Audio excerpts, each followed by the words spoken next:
Hello student, तो चलिए देखते हैं एक्सरसाइज 2.6 का क्वेश्चन नंबर 5। क्वेश्चन नंबर 4 तक हमने नेक्स्ट वीडियो में सॉल्व कर लिया है। अब हम क्वेश्चन नंबर 5 सॉल्व करेंगे। देखिए, इसका क्वेश्चन है 7y + 4 by y + 2 is equal to -4/3।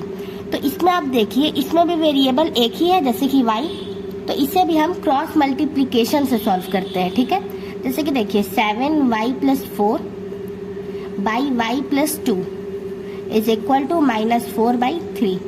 अब इसे हम क्रॉस मल्टीप्लाई करते हैं तो हो जाएगा 3 × 7y + 4 is equal to -4 × y + 2। ठीक है, अब चलिए इसे हम इंटू करते हैं। जैसे कि 3 × 7y हो जाएगा 21y + 4 × 3 12 is equal to -4 × y -4y हो जाएगा, और माइनस प्लस माइनस 4 × 2 8 हो जाएगा। ठीक है, अब आप देखिए, हम वेरिएबल को एक साइड कर देते हैं और कांस्टेंट को एक साइड कर देते हैं। जैसे कि 21y और इस साइड माइनस है, इस साइड आएगा तो +4y हो जाएगा, इज इक्वल टू -8, और इस साइड प्लस है, इस साइड -12 हो जाएगा। आई होप आपको अच्छे से क्लियर हो रहा होगा।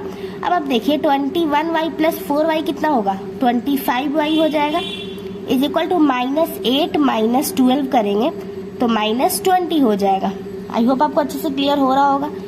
अब हम y का वैल्यू निकालेंगे तो -20/25 हो जाएगा। ये 5 से 4 टाइम में कैंसिल होगा और ये 5 टाइम में, और माइनस है तो माइनस लिख देंगे, तो y का वैल्यू आ गया -4/5। ठीक है, तो चलिए अब हम देखते हैं क्वेश्चन नंबर 6। हेलो स्टूडेंट, तो चलिए हम स्टार्ट करते हैं एक्सरसाइज 2.6 का क्वेश्चन नंबर 6। पहले इसका स्टेटमेंट अच्छे से देखते हैं, क्योंकि स्टेटमेंट अच्छे से क्लियर हो गया तो क्वेश्चन अच्छे से समझ में भी आएगा। ठीक है, तो the ages of Harry and Harry are in the ratio 5:7। मतलब कि दो लड़के हैं, एक हैरी और एक हैरी, उनका रेशियो है 5:7, मतलब 5/7। ठीक है, उनके एज का। तो 4 ईयर फ्रॉम नाउ, तो अभी से 4 साल बाद the ratio of their edges will be 3:4। तो अभी से 4 साल बाद उनके जो एजेस के रेशियो हो जाएंगे वो हो जाएंगे 3:4। तो फाइंड देयर प्रेजेंट एज, तो उनका प्रेजेंट एज क्या है।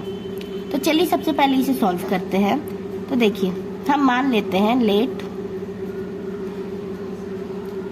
प्रेजेंट एज ऑफ हरी। पहले हरी का देखते हैं। आपको पता होगा कि जब भी रेशियो में दिया हुआ रहता है तो उसे ही हम x मान लेते हैं। तो हरी का हो जाएगा 5x और प्रेजेंट एज ऑफ हैरी भी 7x। ठीक है, और देखिए 4 ईयर फ्रॉम नाउ, मतलब अभी से 4 साल बाद, तो हम उसे लिख लेते हैं पहले 4 ईयर फ्रॉम नाउ, अभी से 4 साल बाद। जो रेशियो होगा उन दोनों का वो हो जाएगा 3:4। ठीक है, 3:4 हो जाएगा उनके एजेस का।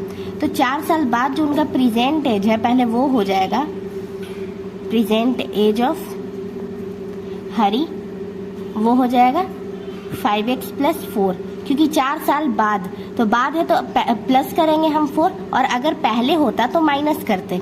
ठीक है, और वही प्रेजेंट एज ऑफ हैरी वो हो जाएगा 7x + 4। अब चलिए हम देखते हैं अकॉर्डिंग टू क्वेश्चन। सबसे पहला क्या है, 5x + 4 और हो जाएगा 7x + 4, और इज इक्वल टू में रेशियो हो जाएगा 3:4, जो हमें यहाँ पास दिया हुआ है। ठीक है, तो चलिए अब हम इसे सॉल्व करते हैं। जैसे कि हो जाएगा, देखिए पहले हम क्रॉस मल्टीप्लाई कर लेंगे इन दोनों में। तो जैसे कि 4 से इंटू करेंगे 5x + 4 में, इज इक्वल टू 3 से इंटू करेंगे 7x + 4 में। आई होप आपको अच्छे से क्लियर हो रहा होगा। 4 × 5x करेंगे तो 20x हो जाएगा, प्लस 4 × 4 16 हो जाएगा, is equal to 3 × 7x 21x हो जाएगा, और प्लस 4 × 3 12 हो जाएगा। ठीक है, अब चलिए अब हम x को एक साइड कर लेते हैं, मतलब वेरिएबल को एक साइड कर लेते हैं और कांस्टेंट को एक साइड कर लेते हैं। तो 20x - 21x, क्योंकि इस साइड प्लस में है, इज इक्वल टू 12, इस साइड देखिए प्लस में है, इस साइड -16 हो जाएगा। ठीक है, 20x माइनस 21x करेंगे तो -6 हो जाएगा, क्योंकि 21 बड़ा है 20 से और माइनस का साइन है। 12 माइनस 16 करेंगे तो -4 हो जाएगा। आई होप आपको अच्छे से क्लियर हो रहा होगा। तो देखिए माइनस से माइनस कैंसिल कर देंगे तो x का जो वैल्यू है वो आ जाएगा 4। x का वैल्यू ये आ गया। अब हमें निकालना क्या था क्वेश्चन में, हमें निकालना था देयर प्रेजेंट एज। तो उनका प्रेजेंट एज को हमने क्या माना था। ठीक है, तो पहले देखिए आप, प्रेजेंट एज ऑफ हरी, पहले हरी का निकालते हैं प्रेजेंट एज।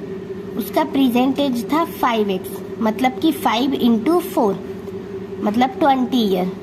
ठीक है, और जो प्रेजेंट एज है वो अब निकालते हैं हम हैरी का। प्रेजेंट एज ऑफ हैरी वो था 7x, तो हो जाएगा 7 × 4, इसका हो जाएगा 28 ईयर। आई होप आपको क्वेश्चन नंबर 6 अच्छे से क्लियर हो गया होगा। अगर क्वेश्चन नंबर 6 में आपको कहीं पे भी कोई भी डाउट आता है आप कमेंट करके पूछ सकते हैं। हेलो स्टूडेंट, तो चलिए हम स्टार्ट करते हैं एक्सरसाइज 2.6 का क्वेश्चन नंबर 7। तो चलिए पहले इसका स्टेटमेंट देखते हैं, क्योंकि अगर स्टेटमेंट हमने अच्छे से क्लियर कर लिया तो क्वेश्चन इजीली समझ में आएंगे और इजीली सॉल्व भी हो जाएंगे। तो देखिए क्वेश्चन है, the denominator of a rational number is greater than it's numerator by 8। मतलब कि जो रेशनल नंबर का डिनोमिनेटर है वो न्यूमरेटर से 8 ज़्यादा है।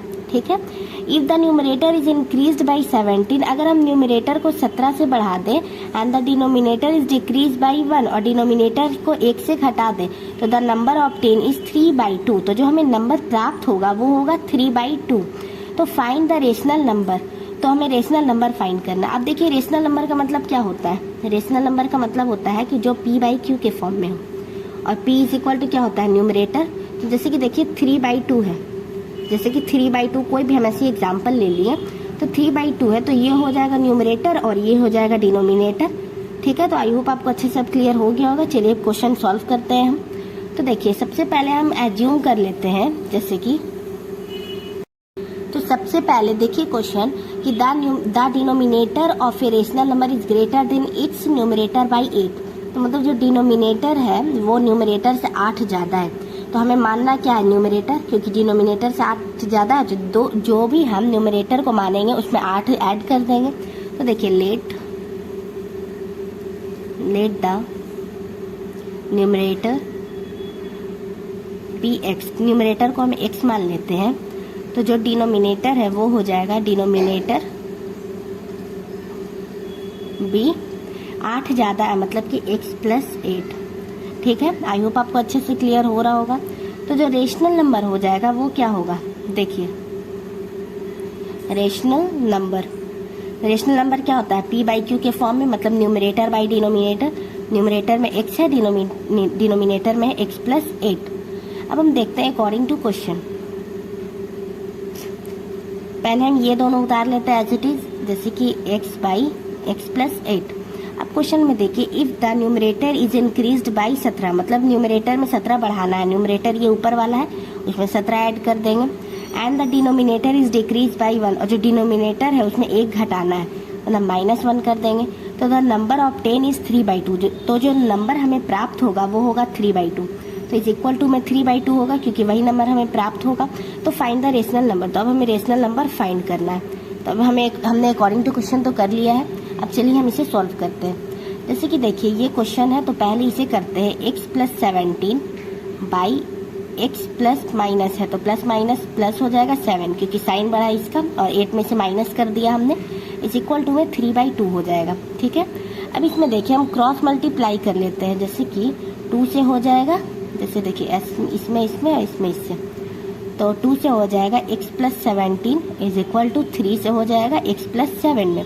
अब इसे हम इंटू करते हैं, तो देखिए अब हम इसमें इंटू करेंगे, 2 × x करेंगे 2x हो जाएगा, प्लस 2 × 70 करेंगे 34 हो जाएगा, और 3 × x 3x हो जाएगा, प्लस 3 × 7 21 हो जाएगा। अब हम वेरिएबल को एक साइड कर लेते हैं और कांस्टेंट को एक साइड कर लेते हैं, जैसे कि 2x इस साइड प्लस में इस साइड आएगा -3x हो जाएगा, इज इक्वल टू 21 है, और इस साइड प्लस में इस साइड -34 हो जाएगा। ठीक है, 2x माइनस 3x करेंगे तो माइनस x हो जाएगा, इज इक्वल टू 21 माइनस 34 करेंगे तो माइनस 13 आ जाएगा, क्योंकि साइन बड़ा माइनस का है, माइनस से माइनस कैंसिल हो जाएगा तो x का जो वैल्यू है वो आ जाएगा 13। आई होप आपको x का वैल्यू अच्छे से क्लियर हो गया होगा। लेकिन हमें निकालना क्या था इसमें, रेशनल नंबर। तो पहले हम न्यूमरेटर और डिनोमिनेटर को निकाल लेते हैं। जैसे कि न्यूमरेटर जो था, न्यूमरेटर क्या था, x था, तो x इज इक्वल टू 13 आ गया। और डिनोमिनेटर क्या था, डिनोमिनेटर वो था x प्लस 8, तो x प्लस 8 मतलब कि 13 प्लस 8, तो वो हो जाएगा 21। तो हमें रेशनल नंबर फाइंड करना था, तो रेशनल नंबर जब हम निकालेंगे तो वो हो जाएगा रेशनल नंबर, वो क्या था, न्यूमरेटर बाई डिनोमिनेटर।